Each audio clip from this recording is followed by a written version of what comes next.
सबको पता है किसकी जयंती पर मनाया जाता है?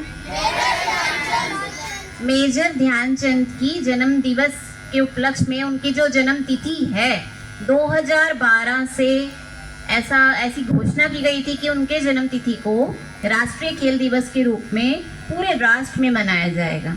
और क्या आप जानते हैं उन्हें हम क्या कहते हैं? किस खेल के खिलाड़ी रहे हैं वो?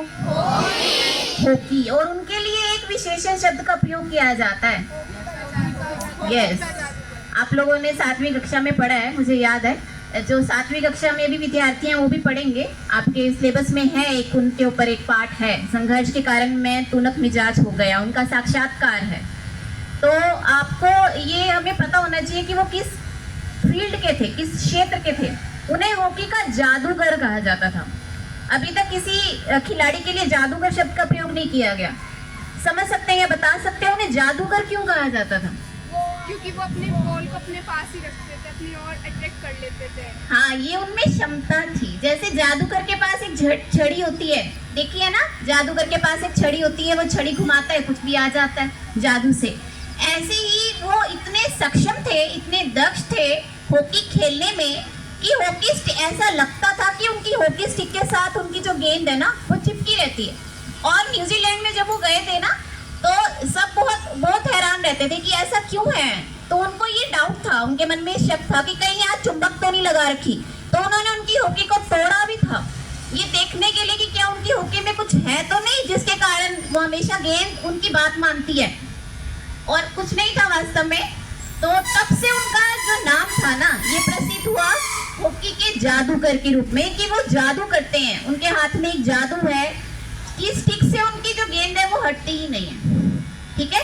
लेकिन आज हम उनका जो जन्मदिन है वो पूरे राष्ट्र में मनाया जा रहा है राष्ट्रीय खेल दिवस के रूप में। लेकिन ये कक्षा 8वीं जानती होगी जो भी है, क्योंकि उन्होंने पाठ में पढ़ा है, मैंने उन्हें बताया है कि उनका जो जीवन है वो कितना संघर्षमय रहा है। ऐसा नहीं है कि उनको ये उपलब्धि, उनको ये प्रसिद्धि जन्म से ही प्राप्त हो गई थी। अगर आप उनकी हिस्ट्री के बारे में जानेंगे तो आपको पता चलेगा कितना संघर्षपूर्ण जीवन उनका रहा। इतने संघर्ष, इतनी कठिन परिस्थितियों में से निकलकर वो आज इस जो है प्रसिद्धि को प्राप्त कर पाए हैं। उनके पास हॉकी खेलने के लिए हॉकी नहीं होती थी, क्योंकि पारिवारिक स्थिति जो थी वो इतनी अच्छी नहीं थी, ठीक है। सारे जो दोस्त थे वो हॉकी खेल रहे हैं, उनके बड़े भाई 2 वो भी हॉकी खेलते थे। लेकिन उनको दिलाने के लिए उनके माता पिता के पास इतने पैसे नहीं थे कि उन्हें भी एक हॉकी स्टिक दिला सके। तो आप सोच सकते हो, अभी उस छात्रा ने अपनी प्रश्नोत्तरी में पूछा था कि उनका पूरा नाम क्या है। क्या नाम था बताओ? अभी उत्तर बताया गया आपको, क्या नाम था? क्या सुना आपने? फिर उसने सही उत्तर आपको बताया, उनका पूरा नाम ध्यान सिंह था। ध्यानचंद कब पढ़ा? ध्यानचंद तब पढ़ा क्योंकि उन्हें हॉकी खेलने के लिए हॉकी नहीं मिलती थी। वो अपनी बारी की प्रतीक्षा करते थे, ठीक है। आपकी तरह वो भी विद्यालय जाते थे, विद्यालय का काम भी है। अब जब भाई और उनके दोस्त सब खेल चुके होते थे शाम को कार्य करने के पश्चात, तो उन्हें हॉकी मिलती थी। वे अकेले अभ्यास करते थे। कब? रात में, चांद की रोशनी में। उस वजह से उनके नाम के साथ चंद जुड़ा और उन्हें हम मेजर ध्यानचंद कहने लगे। वास्तविक नाम उनका ध्यान सिंह था। उन्होंने रात में खेलने का अभ्यास किया, इस कारणवश उनके नाम के साथ चंद जुड़ा। चंद मतलब चांद, कि उन्होंने अपना अभ्यास, आज वो जिस मुकाम पर है, जितनी प्रसिद्धि को प्राप्त किया है, उसके लिए जो उन्होंने अभ्यास किया है वो चांद की रोशनी में किया है, इसलिए उनके नाम के साथ चंद जोड़ दिया गया। अब समझ आया सबको उनका नाम मेजर ध्यानचंद कैसे पड़ा? वास्तविक नाम क्या था उनका? और चंद कब पड़ा?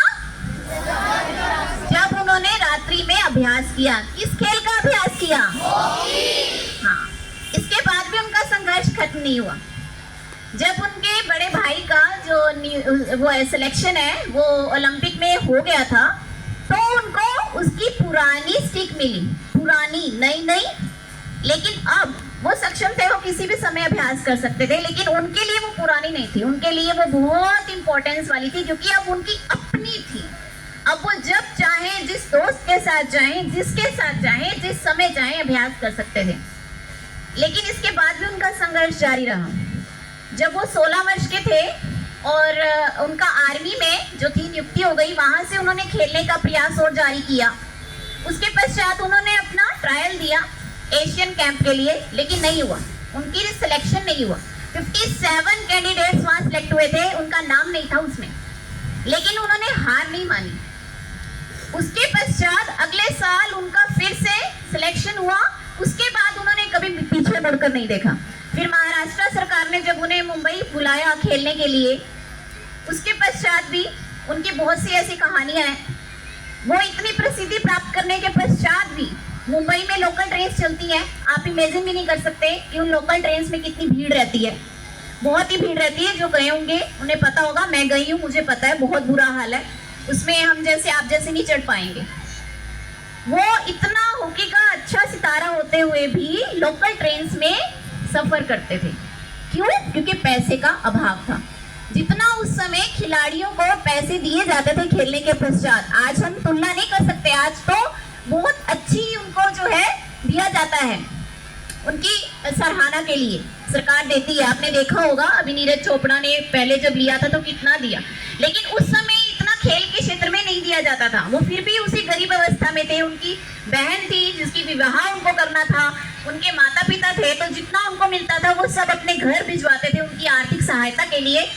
एक बार उन्हें अपने बारे में ही नहीं पता था कि मैं कितना बड़ा सितारा बन चुका हूँ, कितना प्रसिद्ध हो चुका हूँ। तो जब एक बार वो लोकल ट्रेन में ट्रैवल कर रहे थे, यात्रा कर रहे थे, तो एक न्यूज़पेपर वाले ने उनकी फोटो खींचकर न्यूज़पेपर में पब्लिश किया कि हॉकी का इतना जाना माना सितारा आज लोकल ट्रेन में ट्रैवल कर रहा है। उसके बाद उन्हें ये एहसास हुआ कि वाकई मैंने तो कुछ अपना स्थान प्राप्त कर लिया है, लोग मुझे जानते हैं। उसके बाद उन्होंने प्रयास करके एक सेकंड हैंड कार ली, सेकंड हैंड। उसके पश्चात जब उन्होंने और ओलंपिक जीते और उन्हें थोड़ा और जो सरकार की तरफ से प्राप्त हुआ, तब उन्हें सरकार ने एक फ्लैट भी दिया मुंबई में, पवई में। बहुत महंगा वो क्षेत्र है जहां उनको फ्लैट दिया गया, और एक गाड़ी भी प्रदान की। तो इस प्रकार हमें उनके जीवन से क्या सीखना चाहिए? मैंने आपको बहुत थोड़े थोड़े उनके जीवन के अंश सुनाए हैं जो आपके काम आ सकते हैं। उन्होंने बचपन से कितना संघर्ष किया है ना। आज हम जान रहे हैं कि वो हॉकी का जादूगर है, तो ऐसे तो नहीं मिल गए। देखिए उनके पास खेलने के लिए हॉकी तक नहीं थी। अगर वो हमारी तरह बहाना बनाने लग जाते, मेरे पास तो कुछ है ही नहीं, मैं क्या करूं, कहाँ जाऊं, कैसे खेलूं, उन्होंने बहाना नहीं बनाया। उन्होंने अपना जो उनके मन में एक उद्देश्य था ना, उसको पूरा करने के लिए जो उन्होंने ठान रखा था कि मुझे भी कुछ करना है, उसके लिए उन्होंने संघर्ष किया, रात को अभ्यास किया। सोचिए, और आप लोग रात को पढ़ते भी नहीं है ना। कुछ भी हो जाए, आज तो मुझे नींद आ रही है, मैं थक गया। सोचिए उन्होंने कितना संघर्ष किया इस चीज के लिए। अगर वो इतना संघर्ष ना करते तो क्या आज हम उनके जन्म दिवस को राष्ट्रीय खेल दिवस के रूप में मना पाते? नहीं मना पाते। तो हमें उनके जीवन से क्या प्रेरणा लेनी चाहिए कि जीवन में संघर्ष तो चलता ही रहेगा, सुख दुख चलता रहेगा। ये जीवन के दो पहलू हैं, इन्हें अपने रास्ते में हमें रोड़ा नहीं बनाना है, इनको पार करना है, आगे जाना है। उसके लिए हमें मेहनत करनी होगी। सबसे पहले हमें अपना एक उद्देश्य निर्धारित करना होगा। उस उद्देश्य को प्राप्त करने के लिए जितना भी संघर्ष करना पड़े, हार नहीं माननी है। ठीक है, क्या नहीं करना हमें? अगर हम एक बार ठान लें कि मुझे ये करना है तो करना है।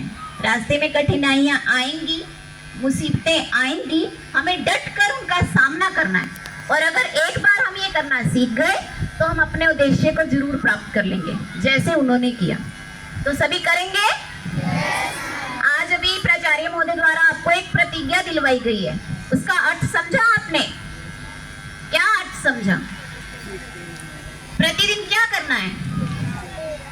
प्रतिदिन अपने 30 मिनट तो कम से कम हम शारीरिक के ऊपर, शारीरिक जो कसरत है, व्यायाम है, खेल कूद है, उस पर लगाना चाहिए। क्योंकि देखिए स्वास्थ्य दोनों प्रकार का होता है, शारीरिक और मानसिक। अगर आप पढ़ाई कर रहे हैं, शिक्षा अर्जित कर रहे हैं, उसके लिए मानसिक स्वास्थ्य की आवश्यकता है। अगर आप मेंटली फिट नहीं है तो आप बुक लेके बैठे रहिए, कॉपी लेके बैठे रहिए, याद नहीं होगा आपको। और आप मेंटली फिट तब होंगे जब आप फिजिकली फिट होंगे। अगर आपको पेन है ना, आप थके हुए हैं, तो आप बैठेंगे तो आपको याद ही नहीं होगा। फिजिकली फिट होने का मतलब ये नहीं है कि बस चादर डाली और सो गए एसी में, नहीं। फिजिकली फिट का मतलब है फिजिकली एक्टिविटीज करिए। जितना आप एक्टिविटीज करेंगे उतना आपका स्वास्थ्य अच्छा होगा। आपका स्वास्थ्य अच्छा होगा और तभी आप शिक्षा अर्जित कर पाएंगे। तो सभी करेंगे? Very good. तो आज का दिवस मनाने का जो उद्देश्य है वो तभी सार्थक होगा जब आप उनके जीवन से कुछ शिक्षा अर्जित कर पाए, उनके संघर्षों को देखकर ये सीख पाए कि कोई भी बड़ी उपलब्धि ऐसे ही प्राप्त नहीं होती कि थाली में परोस कर दे दिया उनको उपलब्धि मिल गई। किसी भी बड़ी उपलब्धि को प्राप्त करने के लिए, किसी बड़े स्थान को प्राप्त करने के लिए हमें निरंतर संघर्ष करते रहना पड़ता है। करेंगे आप सभी? Very good. आप लोगों से यही उम्मीद है। धन्यवाद।